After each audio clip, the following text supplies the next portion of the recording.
ও বান্দা, তোর এত টেনশন কিসের রে? আমি আল্লাহ তো তোর জন্য আছি। সুবহানাল্লাহ।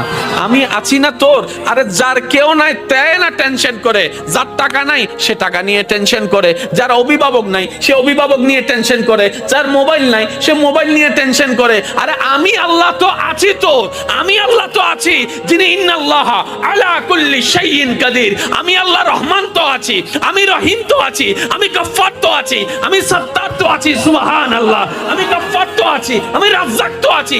আরে আমি থাকতে তোর টেনশন কি? বান্দা বলে যে কথা তো ঠিক, যার নাই সে এনে টেনশন করে। আমার আল্লাহ যদি আমার থাকে, আমার তো টেনশন করার দরকার। তার মানে আমি এতদিন টেনশন করেছি, আসলে আমি আমার আল্লাহকে রাখতে জানি নাই।